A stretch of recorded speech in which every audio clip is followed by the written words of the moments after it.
It's really fascinating with this amazing resurgence in hatred of all things Jew, and with the excuse uh, of being, we don't hate Jews, we just hate what Israel is doing, blah, blah, blah, anti-Zionist, not anti-Jew. But especially amongst the Catholic Church, there is a clear, visceral hatred of the Jews, a resurgence of that. And when you know a little of the history, you realize that's not a resurgence. Okay, that's been going on since there were Jews and Christians on the planet together. Okay, and that hatred of a thousand burning suns of the Christians against the Jews, on one hand, seems strange, on another seems perfectly logical, because if the Jews were right and Jesus is a fraud and Christianity is a fraud and they're worshiping idols, well, they lost the free ticket to heaven just for claiming to love Christ. And okay, that's the real problem. Their whole religion's a fraud, and this, understandably, is really infuriating and soul crushing to think you've believed in a fraudulent religion all that time, and the things that we've done, because the ends justifies the means, because of Jesus, and that we've been duped our whole life, and and then we look at what the Christian church has done to the Jews for the last 2,000 years. Well, that's a fairly awful thing if they're not right on top of everything else. So the Christian church has hated the Jews since very early on, since the Christian church about the 3rd century really became a thing and gained state power. And you had early church fathers, Luther right on down the road, that vehemently hated Jews, that wanted them to die and burn in hell, and just vehemently hated them. And many of the church fathers did, and the church believed that. And it's easy to get to that position from the teachings of the Christian church. So the Jews have said since the beginning, well, this was just a fraud. This is just another Messiah pretender, and he doesn't fit this. Now, the religions look at each other, the Jews, the Muslims, the Christians, all look, and what are they thinking? How do they possibly not understand the truth that's right there before them? And the Muslims say, why don't they believe the Quran? And the Christians say, why don't you believe the New Testament? And the Jews equally think the Christians are nuts. Okay? But here's the thing. Both Christianity and Islam believe that the Old Testament, the Hebrew Bible, the Old Testament, is true and real. Okay? All three of them believe that. Okay? But the Jews, especially those who learned Hebrew, say, the Christians say, how do you not understand what's in your own book? And the Jews say, it's because I speak Hebrew and you don't. And what you're saying just ain't there. Okay? So this is not a apologetic to prove one or the other right. But understand the stakes of the truth of this. If Jews are right, and Christianity and Islam is a fraud, okay? On the other hand, Christians make it perfectly clear, well, Jews, you didn't accept the plain truth, the Christ. You turned away from your own Messiah, and now you're no longer the chosen people, and essentially, and you're destined to hell. And Christians think that's an appealing message, that if you don't believe in this, you're going to hell. And they say, well, we see nothing in our Bible that points to this guy being the Messiah. We think you made up a lot of the stuff. We believe we can see right in our own Bible that we learned since we were children that you guys made up scriptures out of whole cloth. Uh, you, it's just not there. Okay, in our language, not yours, that we understand both, and we have both books. In our book, it says don't that he's an idol and don't bow down to him, and there's great penalties for that. Okay, again, not to say one or the other is true, but this is why so people think, well, the Jews are just stubborn. Stubborn in the seed of Satan, and God got that one all wrong. The people he chose, they're all a bunch of stubborn idiots and deserve what's coming.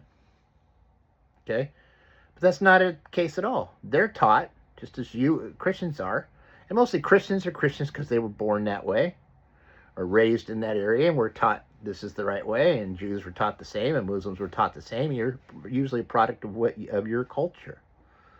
Okay? And we don't read the other one's books to learn anything. We read their stuff to learn it sufficiently to debunk it. Okay? So Christians don't read the Old Testament to see if they're right. They only read the Old Testament to see if they're wrong. I'm sure Jews do the same thing. Okay? Well, how's that played out? Well, from early on, the early church fathers hated Judaism, because Judaism, if they're right, we're wrong, and vice versa. Okay?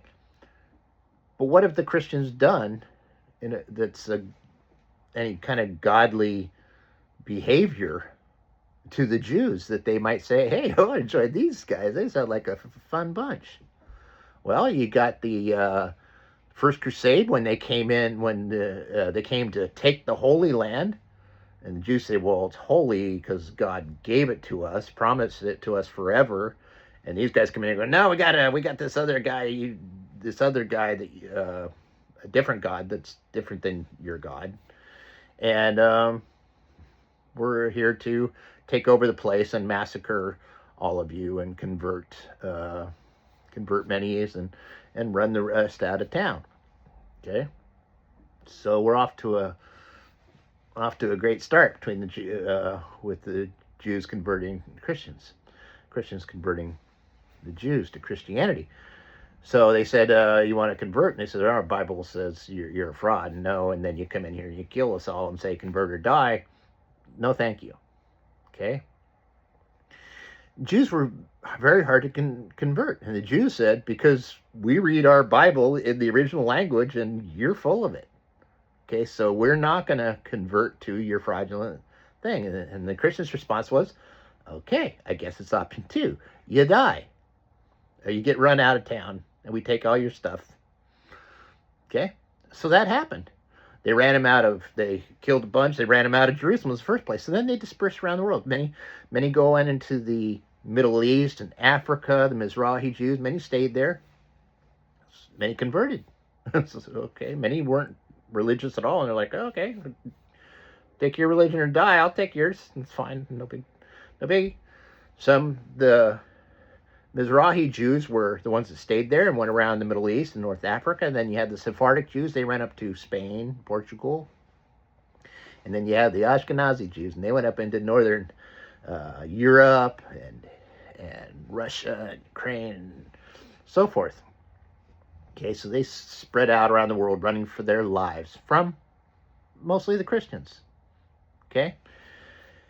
And they got there and they thought maybe the Christians treated them better once they got to their lands. So that didn't really pan out. So over the next 1,000 years, there were many pogroms, which is a word specifically created primarily what other groups were doing to Jews. They would come into an area as the new people, and they would live there for a while, and they would often do very well. They'd be accepted sometimes they'd be accepted at first, often and usually not. But they would live the best they could there, and eventually they would find some excuse. Something went wrong, and somebody would go, the Jews, and run them out of town. They were blamed for everything. They hated them because they were capitalists and communists. They hated them because they were religious, because they were secular, because they were the wrong religion.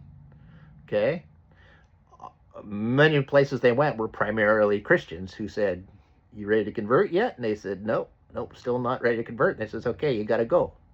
Okay, there's the thing going around today.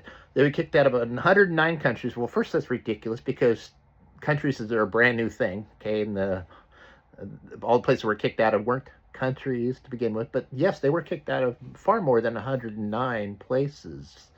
Okay, they were run out of one place after another, with one excuse after another. They were blamed for the Black Plague. Okay, because there was less of them dying than everyone else, because we find out that the ritual hand washing prevented a lot of that, and they were just handed to blame. So they blamed the Black Plague, which was brought by fleas on rats, and okay, and so they were blamed for that, run out of town. One favorite, the early blood libels, was some monk come up with this idea when a kid got kidnapped that it was the Jews, and they were taking them for ritual sacrifice, and they would drain their blood, and they would drink their blood on their matzo balls. Never mind that their whole religion forbids them to touch blood. Okay? And it was proven to be completely made up, but it had gone far and wide, and that became a fan favorite of, the Christians eating.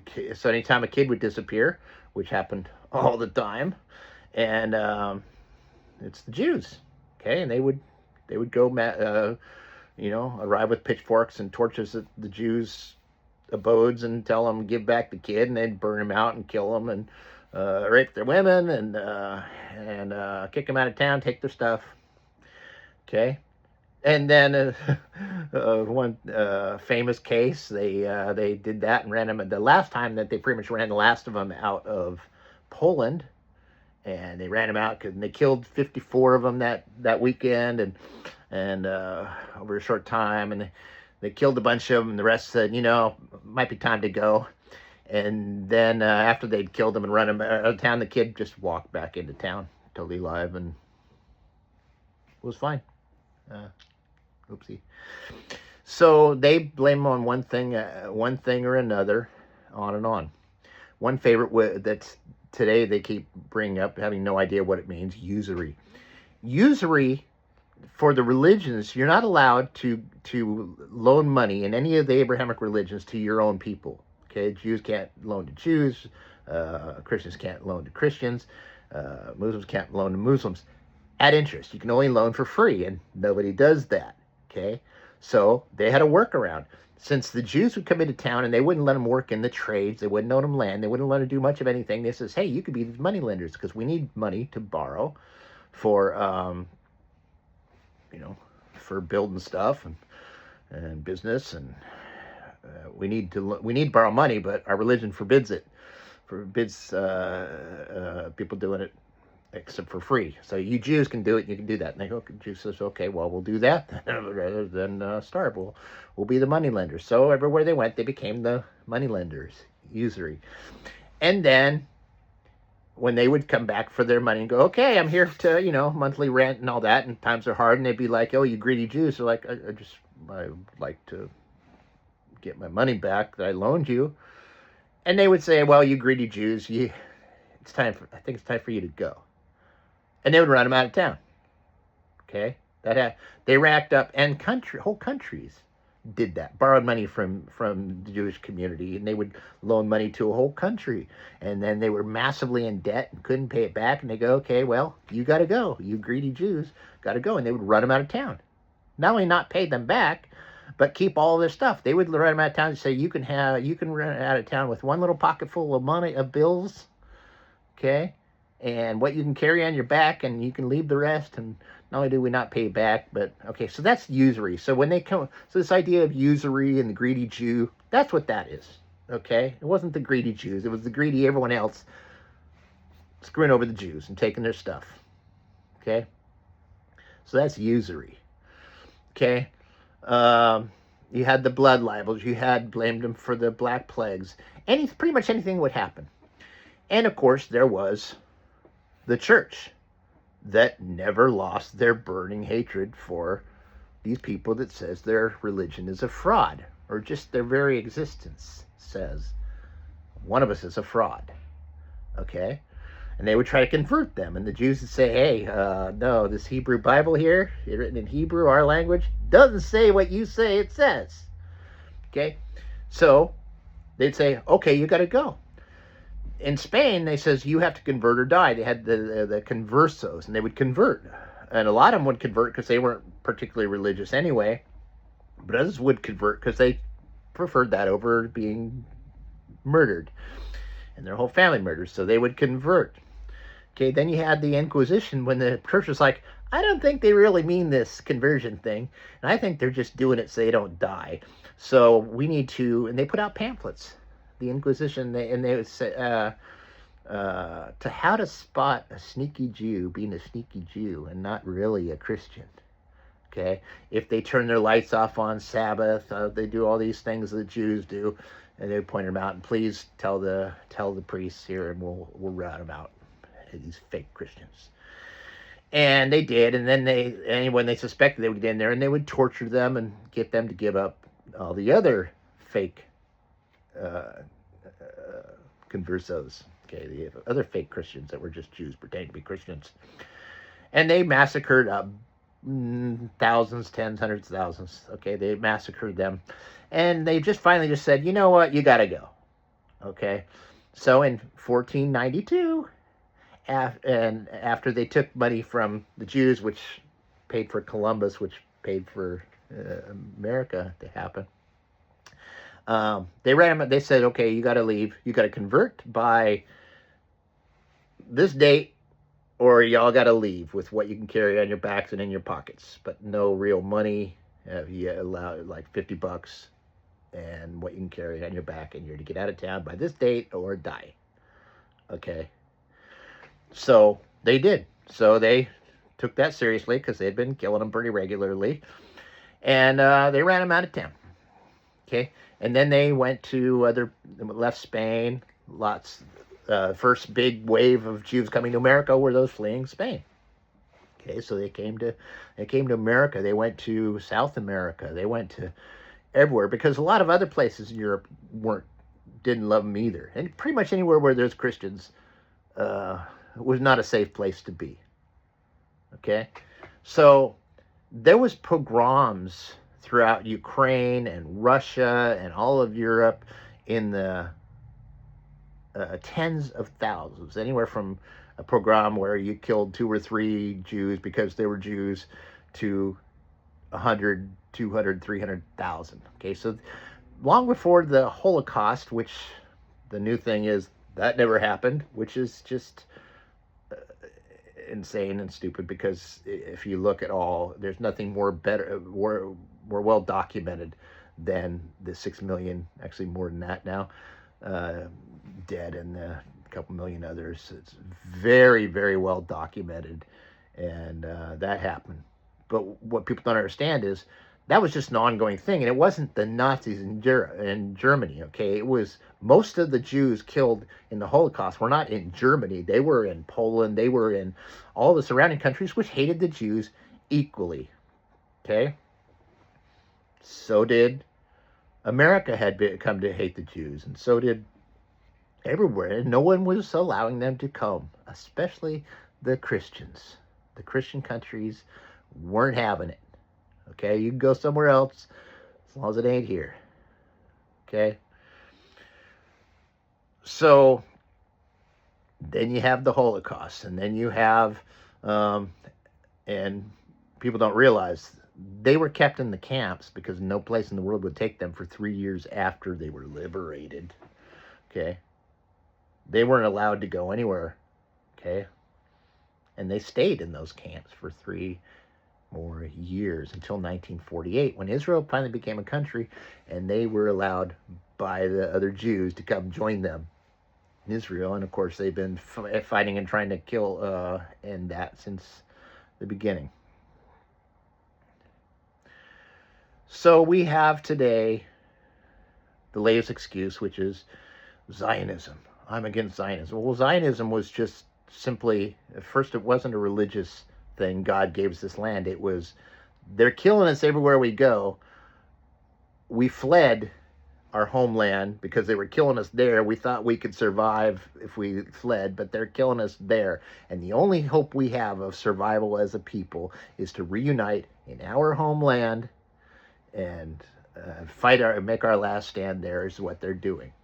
And then all of the surrounding countries, the Muslims who hated them for pretty much the same reason, that if they're true, then they're a fraud, and vice versa. Okay? So they need to shut them down. Okay? The final solution, which was pressed mostly by Christians, was just the ongoing attempts to eradicate the Jews from Europe, but the rest of the world didn't want them either. Okay?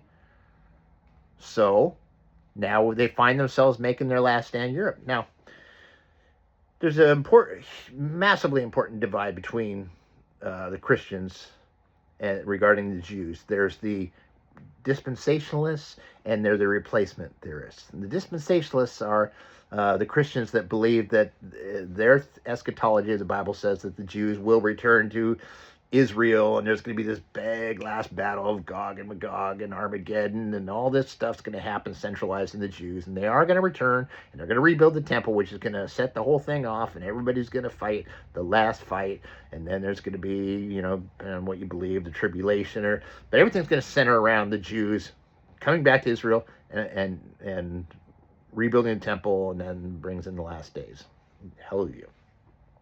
Then you have the replacement theorists, and that's the Christian and Catholic Church that hated the Jews and said, you know, that have been trying to force conversion or death for the last couple thousand years. And they said, no, God's done with the Jews. And they wrap some scriptures around those loosely and say, well, God's done with the Jews, and they're forever be dispersed around the world, and they ain't never coming back. They're never going to rebuild the temple. They're never going to, none of this is going to happen. All that temple rebuilding stuff, that's going to be happening to Jesus after he comes back, and he's going to do all that. But the Jews are done. God's done with them because he killed Christ. And, you know, this little band of Jews that killed Christ back there. Now every Jew for all time God's changed his promise to let them keep the land forever. So the replacement theorists believe that the Jews have said when the temple was destroyed, they weren't around there. The Christian church wasn't rebuilding it. They left it rubble because it said, look, God's done with the Jews. See this? It'll never be rebuilt. Well, here we have, and Israel will never be Israel again. Well, that's a huge problem because Israel is back, okay, and flourishing. And that's not supposed to happen in replacement theology, okay? And the Christians and the Catholics, the replacement theorists are losing their ever-loving minds, okay? And that is why it has taken off massively online. Every old, they're not conspiracy theories, they're just good old-fashioned lies, okay? The Talmud says that they're all a bunch of pedophiles, and it doesn't. But you can have sex with children, and it doesn't. And they hate Christians, and they don't. And because they're goys, which just means nation and people, and that they say that they're special, that they're chosen above, and they don't. They just simply they believe chosen says God chose us for this one particular mission to get out the word of a monotheistic God, and he's the one and only God, and that's it. And he says, if you do that, I'm going to keep you in this land, and I'll let you have this one little teeny tiny piece of the earth for your own. Well, you'll be safe and everything, and you do that. And so they think that they're better, they're chosen. They don't. They just believe that they were given a job to do. That's they're chosen to do a job. Okay, and they get this little reward of having a place to sleep for it. They don't get to go to heaven any more than you. The Jews, by the way, believe that everybody goes to heaven, except for maybe Hitler and a few of the very worst. But they don't believe in everlasting hell Well, they believe Jesus is burning in a bottle of urine in hell forever. They don't believe in an everlasting hell. Okay. They believe the women that it's okay to have children with sex with 3-year-olds and 9-year-olds and all these children when their Bible clearly says no sex with anybody uh, of any age outside of marriage, and no sex with children as well. Okay, so they don't believe any of what's being said, and anyone could go look those things up, but they don't, because they want to hate the Jews, and they want the Jews must be bad. And most importantly, the Jews must be wrong. Okay? Because if the Jews aren't wrong, well, that's a terrifying thought. They lose Jesus, you lose your ticket to heaven. You've been on the wrong side of the whole God thing. So,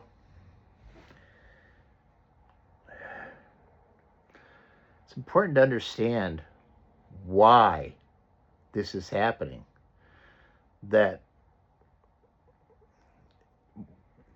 it's important for the Jews to understand what the Christians aren't just nuts and don't just think you're wrong. The Christians, you're saying that you're wrong. Your whole belief system is wrong, and you're idol worshippers, and you're probably destined to hell for that. Okay, that's what they believe. Okay, they believe that the other believes about them. Okay, Christians believe that Jews think they're evil and that they're better than anyone, and the Christians are going to go to hell. They don't believe that. Okay. What's most important is, for the last 2,000 years, Christianity has tried to they haven't managed to out-argue them and prove from their Bible. Yeah, they've made a good case for it. But when the Jews, stubborn people, wouldn't just accept it, well, then they feel pretty outraged and also worried that what if we are wrong? Well, that's too frightening to think. Okay? So Christians desperately don't want to be wrong. They certainly don't. They don't want to discover they're wrong, nor do the Jews. But when the Christians tried to argue them into submission, and they refused, well, we need a final solution for that. We need to get Christianity, for their own comfort, really needs a final solution to the Jewish problem. They need the Jews to just get with the program and convert. Okay, quit telling them that their religion's a fraud. Quit telling them just by existing and refusing to convert.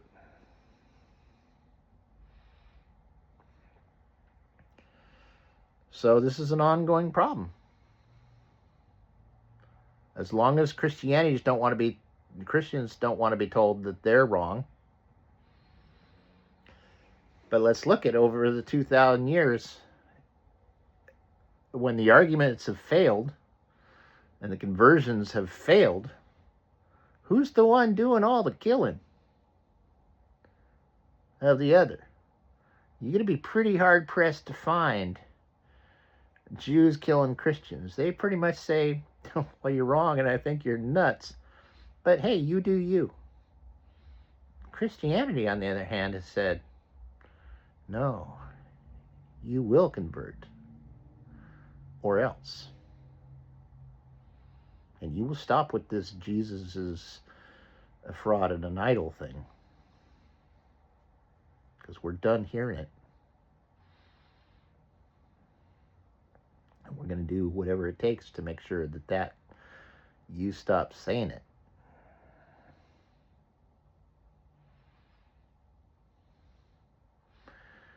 And that's why when people say, well, never again, Holocaust, never again, it'll never happen. No, it absolutely is happening to this day.